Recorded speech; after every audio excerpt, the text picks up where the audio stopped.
Assalamualaikum warahmatullahi wabarakatuh. Perkenalkan, nama saya Mirna dari Prodi PGSD 2025 dengan NIM 25 13040005. Jadi saya akan membahas belajar behavioristik. Apa sih behavioristik itu? Behavioristik adalah perubahan tingkah laku sebagai akibat dari adanya interaksi antara stimulus dan respon yang dapat diamati dan diukur. Kalau pemikiran gampangnya tuh kayak belajar behavioristik itu percaya kalau belajar itu sama dengan perubahan tingkah laku. Nah, misalnya ada guru yang ngasih soal dan apa yang keluar dan respon yang kita apa yang menjadi respon dari soal tersebut. Kayak misalkan kita dapat responnya apa, jawaban atau hal yang lain gitu. Pokoknya kalau ada perubahan sikap atau kemampuan yang bisa dilihat dan bisa diukur, itu bagian atau itu bisa termaksud hasil pembelajaran atau belajar behavioristik gitu.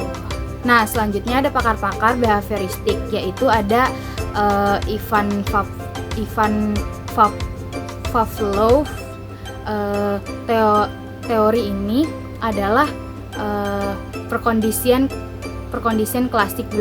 Belajar adalah asosiasi antara stimulus netral dengan stimulus alami.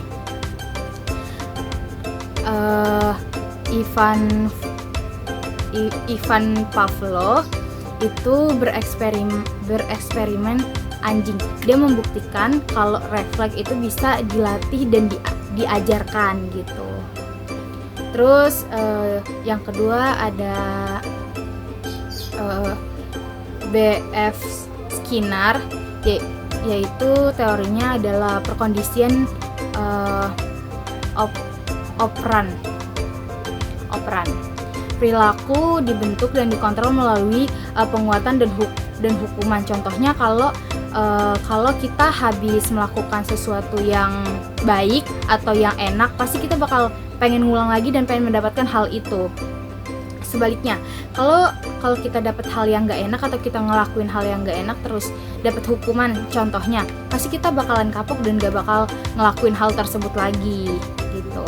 Nah, kelebihan dan kekurangan teori ini tuh punya kelebihan, yaitu sangat efektif untuk melatih keterampilan dasar dan hafalan, misalnya perkalian atau kosakata gitu. Nah, yang kedua itu hasil belajar mudah diukur dan objektif, fokus pada perilaku dan tampak gitu. Terus yang ketiga membentuk disiplin, kebiasaan dan perilaku positif yang diinginkan. Itu kelebihannya. Nah, kalau kekurangannya itu cenderung menjadi pasif gitu. Siswa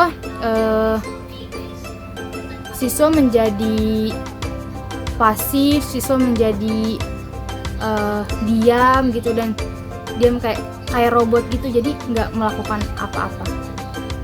Yang kedua itu ada mengabaikan proses kognitif, berpikir, memahami, dan motivasi internal gitu.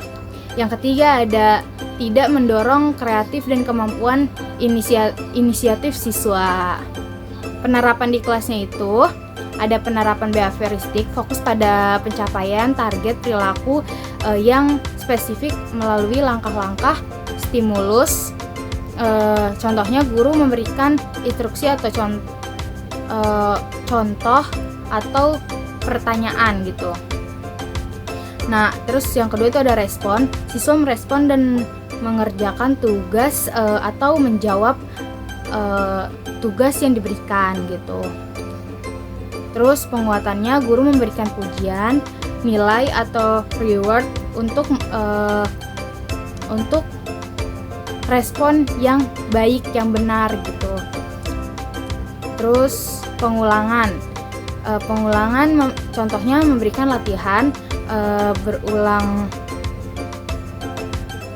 Contohnya memberikan pengulangan memberikan latihan berulang-ulang kali untuk membentuk kebiasaan gitu. Nah, kesimpulannya itu teori behavioristik adalah tentang memberikan kebiasaan gitu. Belajar dianggap berhasil jika ada perubahan atau perilaku yang terukur yang dicapai melalui proses stimulus dan respon dan dikunci oleh penguatan gitu. Nah, cukup sekian paparan belajar behavioristik dari saya, Mirnawati.